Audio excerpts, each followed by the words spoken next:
अगर मैं आपसे कहूं कि एक राजनीतिक पार्टी दशकों से भारत के आरक्षण सिस्टम को बदलने की कोशिश कर रही है और असल में पिछड़े लोगों के लिए नहीं बल्कि सिर्फ एक खास समुदाय के लिए, एक ऐसा कदम जो भारत के संविधान की नींव को हिला सकता है।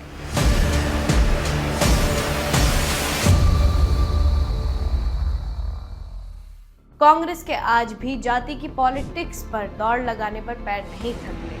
कांग्रेस सरकार के अगर लाभ आम आदमी तक पहुंचाने हो तो या तो उसके लिए व्यक्ति को पिछड़ा होना पड़ेगा या समुदाय विशेष का होना पड़ेगा।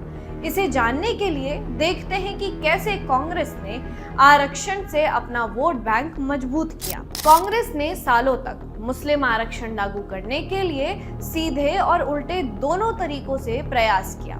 सीधे तौर यानी खुल के आरक्षण देने के प्रयासों में से एक थी सच्चर कमेटी। 2004 में यूपीए सरकार सत्ता में आई और आते ही 2006 में सच्चर कमेटी बना दी गई।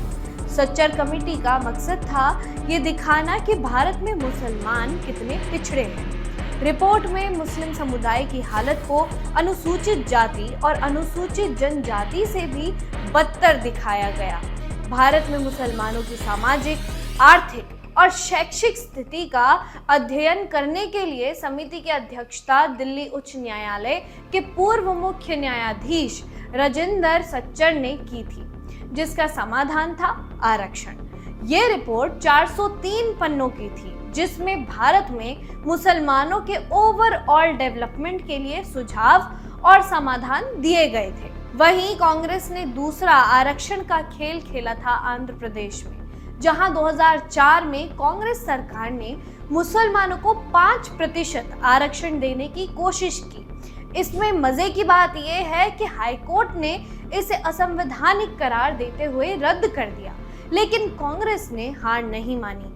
2005, 2007, 2009 और 2010 में फिर से कांग्रेस ने कोशिश की।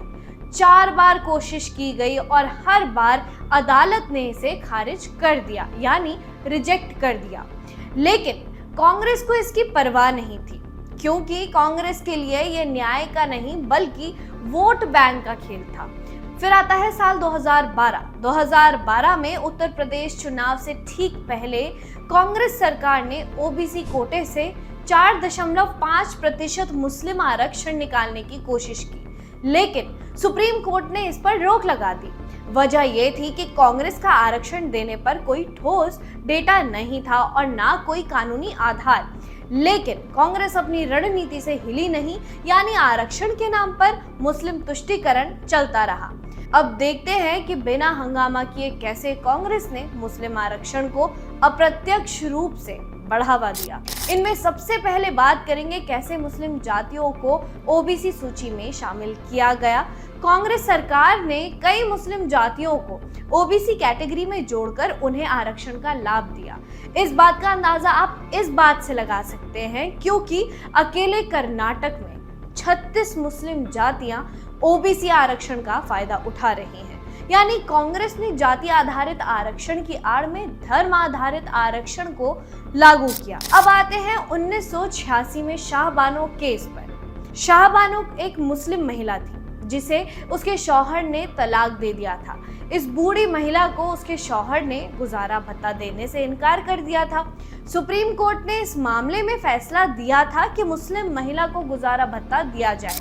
हालांकि इससे मुल्ला मौलवी गुस्सा हो गए। मुस्लिमों ने दबाव डाला कि राजीव गांधी संसद में एक कानून लाकर सुप्रीम कोर्ट का ये फैसला पलट दे। राजीव गांधी इस्लामी कट्टरपंथियों के दबाव में आए। उन्होंने मुस्लिम महिला तलाक संरक्षण अधिनियम 1986 पारित किया। राजीव गांधी इस्लामी कट्टरपंथियों के दबाव में आ गए। उन्होंने मुस्लिम महिला तलाक संरक्षण अधिनियम 1986 पारित किया। इस कानून ने शाहबानो मामले में सुप्रीम कोर्ट के फैसले को पलट दिया। 1986 के इस कानून ने सुप्रीम कोर्ट के फैसले को कमजोर कर दिया। इस कानून के बाद मुस्लिम महिला को उसका शौहर केवल 90 दिन के लिए ही भरण पोषण की धनराशि देता था।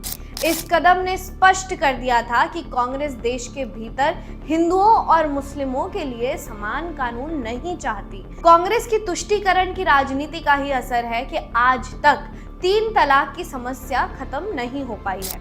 इसके बाद 2007 में आई रंगनाथ मिश्रा कमेटी। कांग्रेस सरकार ने 2007 में रंगनाथ मिश्रा कमेटी बनाई, जिसने 15% अल्पसंख्यक आरक्षण की सिफारिश की, जिसमें से 10% तो सिर्फ मुसलमानों के लिए था।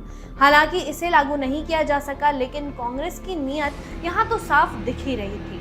सोचने वाली बात है कि कांग्रेस बार बार मुस्लिम आरक्षण की कोशिश क्यों कर रही है। भारत में मुसलमानों की आबादी लगभग 14 से 15% है, जो कि कई राज्यों में चुनावी नतीजे बदल सकते हैं। कांग्रेस जानती है कि अगर उन्हें आरक्षण का लालच दिया जाए तो वो एक मुश्त होकर वोट कर सकते हैं। लेकिन अगर कांग्रेस धर्म आधारित आरक्षण लागू करने में सफल हो जाती है तो इसके परिणाम क्या होंगे? क्या हिंदुओं के मौजूदा ओबीसी कोटे की कटौती होगी? क्या 50% आरक्षण सीमा पूरी तरह खत्म कर दी जाएगी? क्या योग्यता की जगह तुष्टीकरण को प्राथमिकता दी जाएगी? भारत का आरक्षण सिस्टम ऐतिहासिक रूप से तो शोषित वर्गों के लिए बनाया गया था, ना कि वोट बैंक की राजनीति के लिए। लेकिन कांग्रेस इसे अपने राजनीतिक एजेंडे के लिए इस्तेमाल करती आ रही है। ये सिर्फ एक चुनावी मुद्दा नहीं है, ये भारत के भविष्य का सवाल है। आज मुस्लिम आरक्षण की मांग हो रही है, कल किसी और समुदाय की होगी।